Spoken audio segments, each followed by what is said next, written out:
Hello, my name is Monica Brigandy. I am a student at Bradman University. I am training to be a marriage and family therapist. I would like to thank you for this interview. I really appreciate this, and it's a learning opportunity that you are giving me. First, we begin with the consent form. As you can see, I gave it to you about 2 weeks ago. So let's go over the consent form before we begin the assessment.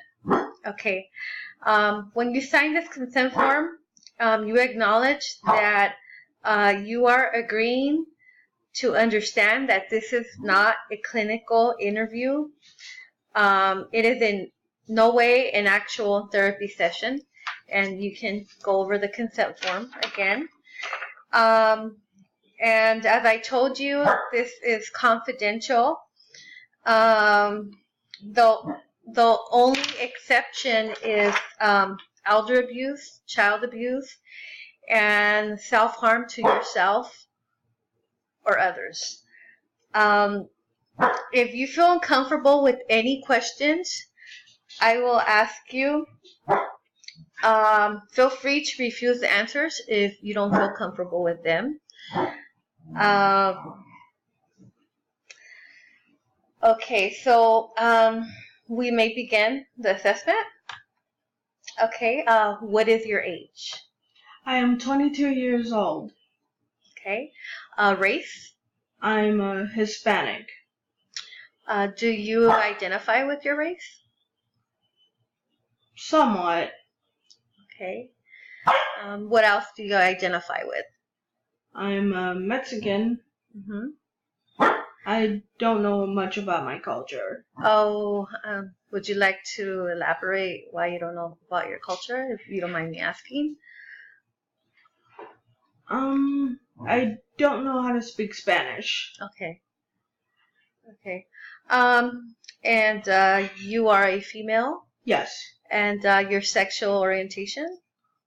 Bi-curious, but I do have a fiance named Richard. Mm-hmm. Okay. And what is the current city you reside in? Desert Hot Springs. Okay. And who do you live with?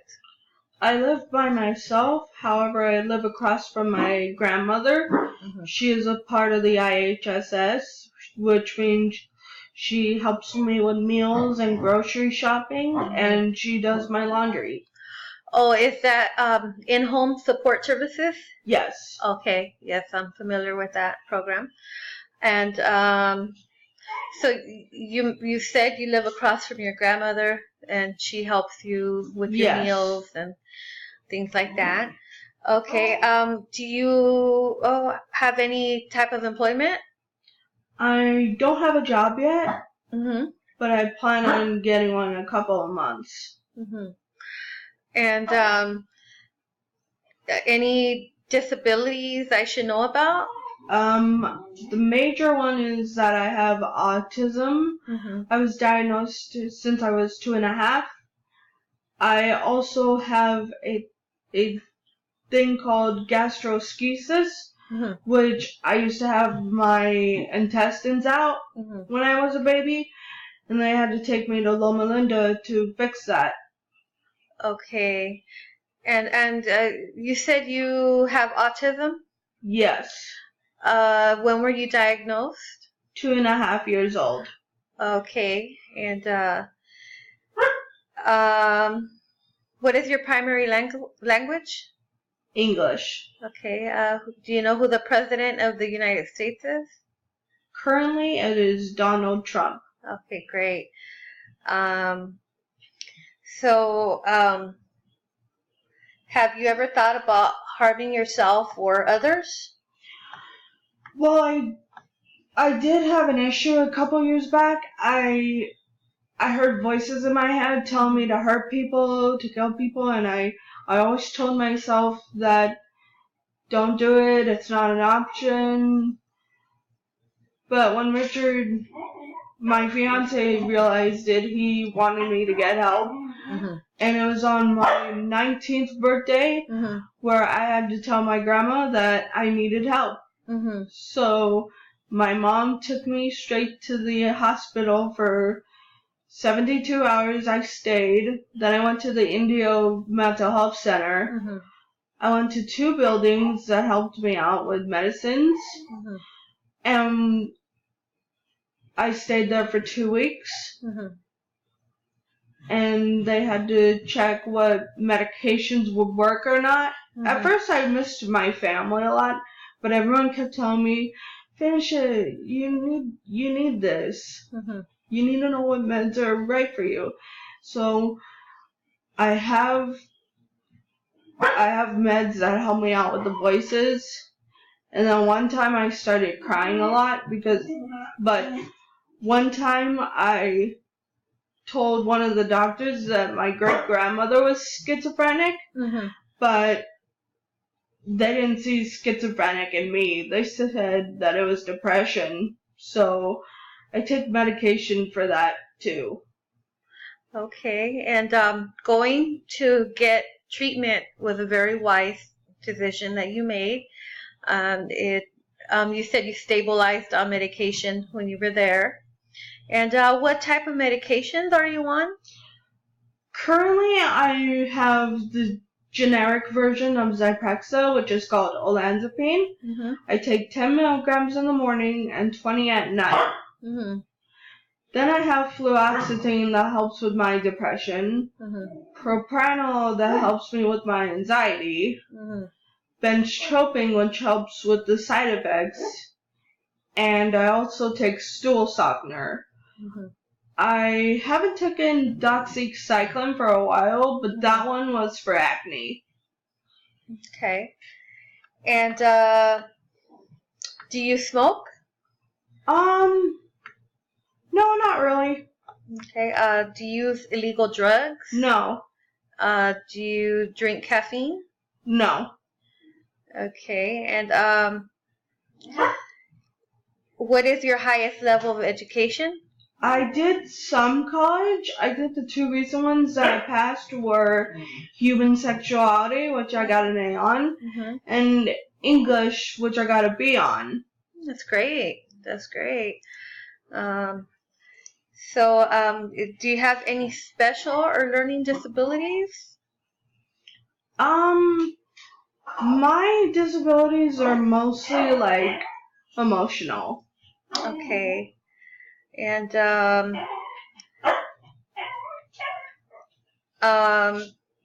are you in any programs for your disability? Any type of resources? I originally went to Inland Regional Center, and my grandparents met with them, and the program helped me a lot. They took care of me when I was younger. Any day programs that you attend for autism or currently? Uh-huh. I go to this one place called Desert Arc. It's a place where they help people with disabilities. It's a really good place. I'm in the FYI program in Desert Arc, so they give you like a life coach, and she's helped a lot. Okay, that's great that you have a life coach there. And is there any family history of alcohol abuse? Well, my grandma drinks, but she doesn't drink all day. She does a routine where she drinks like at the happy hour time, some beer, maybe a glass or 2 of wine. Okay. And is there any family history of substance abuse? Not that I know of. Okay. Any suicide attempts or suicide completions in your family? No. Okay. Has there been any sexual abuse? No. Any death in the family? My grandfather died, but that was like 8 or 9 years ago. Okay.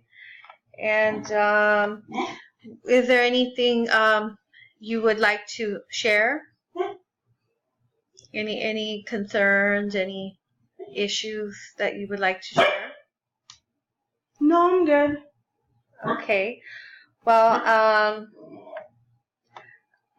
You mentioned that you have depression, and are you still depressed? Because you shared that you're taking medication for depression.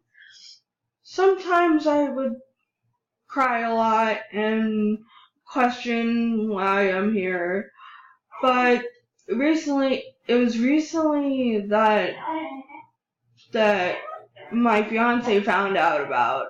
When he was asleep, I was writing a letter about like suicide stuff, Mm-hmm. and when he woke up, he saw me crying and he's like, "What is the matter?" And I showed him the note, and he said it was disturbing. Mm-hmm. He was concerned. How long ago was this? A few weeks ago. Okay, and are you depressed now? No, not really. Okay.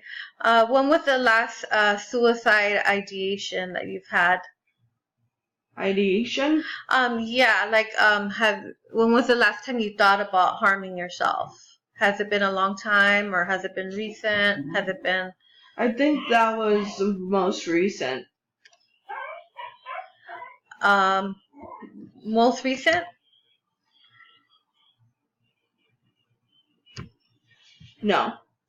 How recent? Like A while. okay, a while. Okay, and so you had somebody to talk to? Yes, I currently am seeing a psychologist. Okay, when was the last time you seen your psychologist? I've seen him on Wednesday. No, Tuesday. Okay, did you talk to him about the situation, about your boyfriend being concerned for your mental health? Yes. And you told them about what you wrote? Yes. Okay, good. And what did he say? If you don't, well, actually, that's confidential. That's between you and him. But okay, and he helped you with that? Yes. Okay, I see. I also go to family members for help. Mm-hmm. And so how often do you see your psychiatrist? Psychiatrist once every couple of months. Uh-huh. And do you have a therapist that you talk to? Yes, I usually talk to him Wednesday. Every week? You talk to your therapist every Wednesday? Not every Wednesday, but like 2 or 3 times a month. Okay. Okay, that's great. That's good that you're getting the help that you need. And that's good that you have somebody to talk to. You made a very wise choice to take care of yourself. And because you have family that cares for you. You have family you care about? Yeah. That's great. Okay, well, I would like to thank you for giving me the opportunity to interview and train so that I can help people. And I am very grateful for this opportunity that you gave me. And once again, this interview is confidential, except for the exceptions that I talked to you about when we signed the consent form. Yes. And that is harming yourself or harming others or abuse. But it's confidential. As you can see, the camera is recording me, but my professor's going to see the video with myself, but she can't see you, but she can hear your voice. So again, thank you so much for this opportunity, and I am very grateful.